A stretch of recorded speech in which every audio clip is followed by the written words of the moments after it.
Ramzan special recipe 1 cup গুঁড়ো দুধ দিয়ে চুলায় তৈরি করব আমি 1 কেজি মিষ্টি দই। আসসালামু আলাইকুম এভরিওয়ান, ওয়েলকাম। ইফতারে নানান রকমের খাবারের সঙ্গে কিন্তু আমরা সবাই মিষ্টি দইটা খেতে বেশি পছন্দ করি, তাই আজকে আমি একদম একটা পারফেক্ট মিষ্টি দইয়ের রেসিপি আপনাদের সাথে শেয়ার করব। খুবই সহজ একটা রেসিপি হলেও অনেক সময় দেখা যায় দইটা ঠিকঠাকভাবে জমতে চায় না, তাই আজকে আমি সকল রকমের টিপস আর ট্রিক সহকারে এই রেসিপিটি শেয়ার করার চেষ্টা করেছি।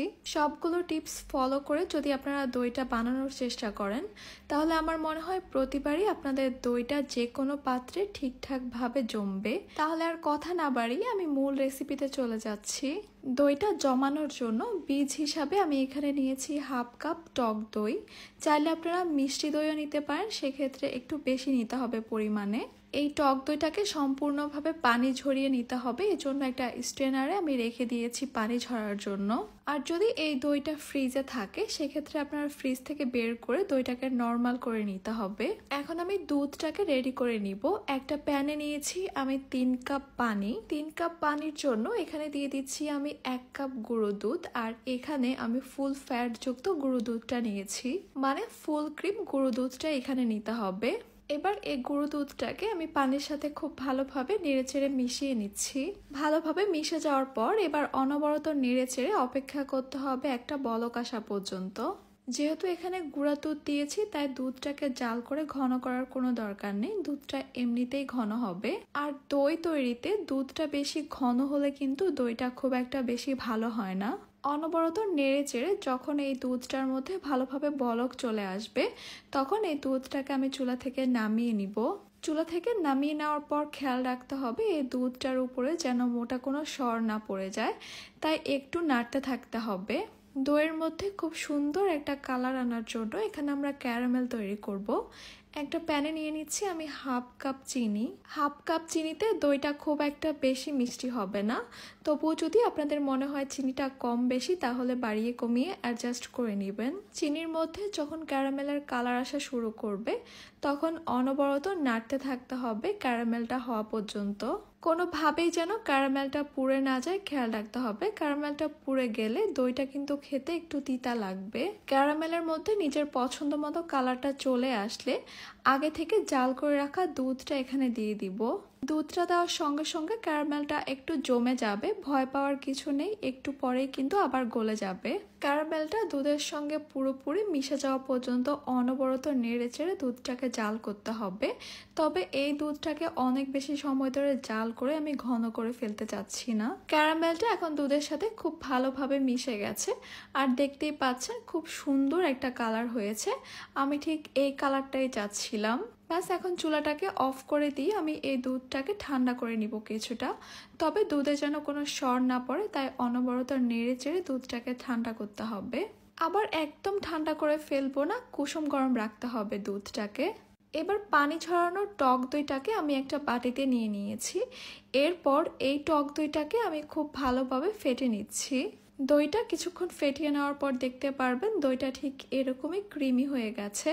এইদিকে তৈরি করে রাখা দুধটাকে আমি অনবরত নেড়ে চেড়ে ঠান্ডা করে নিয়েছি, তবে সম্পূর্ণ ঠান্ডা করে ফেলিনি। দুধটা এখন কুসুম গরম অবস্থায় আছে, ঠিক এই অবস্থায় আমি এখানে ফেটিয়ে নেওয়া টক দইটা দিয়ে দিচ্ছি। সম্পূর্ণ টক দইটা দিয়ে দেওয়ার পর এবার খুব ভালোভাবে একসঙ্গে মিশিয়ে নিচ্ছি। এবার একটা হ্যান্ড হুইস্ক দিয়ে এই দুধটাকে কিছুক্ষণের জন্য ফেটে নিচ্ছি, এতে করে এই দুধের মধ্যে বাবলস তৈরি হবে। দোকান থেকে আমরা যে দইটা কিনে খাই সেটার উপরে কিন্তু এরকম একটা বাবলসের লেয়ার থাকে, আর আমি সেটাই করার চেষ্টা করছি, দেখতে কিন্তু সেটা ভালোই লাগে। আজকে দইটা জমাবো আমি মাটির হাঁড়িতে, আপনারা যে কোনো পাত্রে এই দইটা জমাতে পারেন। আমি একটা মাটির হাঁড়ির মধ্যে তৈরি করে রাখা দই আর দুধের মিশ্রণটা ঢেলে নিচ্ছি।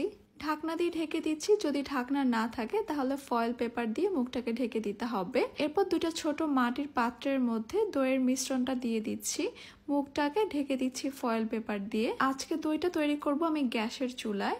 চুলায় একটা বড় পাত্র নিয়ে নিয়েছি, এর উপর একটা স্ট্যান্ড রেখেছি। স্ট্যান্ডের উপরে আমি একটা মোটা টাওয়াল নিয়ে নিয়েছি। এরপর ঢাকনা দিয়ে ঢেকে দিচ্ছি।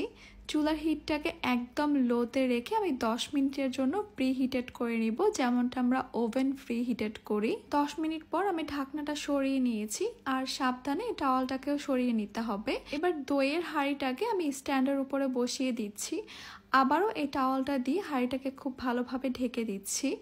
এরপর ঢাকনা দিয়ে ঢেকে দিচ্ছি। ঢাকনাতে যদি কোনো ছিদ্র থাকে সেটা একটা টিস্যু পেপার বা একটা লবঙ্গ দিয়ে বন্ধ করে দিতে হবে, যেন ভিতরের সম্পূর্ণ তাপটাই দইয়ের হাঁড়িতে লাগে। চুলার যে একদম লো হিটটা আছে সেই লো হিটে এভাবে রেখে দিতে হবে 1 থেকে 1.5 ঘন্টার জন্য। 1 ঘন্টা পর চেক করে নিতে পারেন দইটা জমেছে কিনা। যদি না জমে আবারও ওইভাবে ঢেকে রেখে দিতে হবে। আমি প্রায় 1.5 ঘন্টা পরে চেক করে নিচ্ছি দইটা জমেছে কিনা। দেখতেই পাচ্ছেন মাশাআল্লাহ, আমার এই দইটা কিন্তু 1.5 ঘন্টার মধ্যেই খুব সুন্দরভাবে জমে গেছে। এবার চুলা থেকে নামিয়ে এরপর ভালোভাবে ঠান্ডা করে নিচ্ছি। চাইলে আপনারা 1 থেকে 2 ঘন্টার জন্য নর্মাল ফ্রিজে রেখে ঠান্ডা করে নিতে পারেন। এবার আমি আপনাদেরকে দইটা একটু কেটে দেখাচ্ছি দইটা কেমন জমেছে। দেখতেই পাচ্ছেন মাশাআল্লাহ, দইটা একদম সুন্দরভাবে জমেছে, খুবই ক্রিমি আর একদমই স্মুথ হয়েছে। ইফতারে যদি এই দইটা একটু ঠান্ডা করে পরিবেশন করেন তাহলে কিন্তু খুবই ভালো লাগবে। আর এই মিষ্টি দইটা দিয়ে কিন্তু আপনারা লাচ্ছিও তৈরি করতে পারেন, সেটাও কিন্তু খেতে বেশ ভালো লাগে। ছোট পাত্রের দইটাও কিন্তু ভালোই জমেছে। আমি আশা করছি আমার আজকের এই সহজ দইয়ের রেসিপিটি আপনাদের কাজে আসবে আর আপনাদের ভালোও লেগেছে। তাহলে আজকে এ পর্যন্তই। সবাই অনেক বেশি ভালো থাকবেন, সুস্থ থাকবেন। আল্লাহ হাফেজ।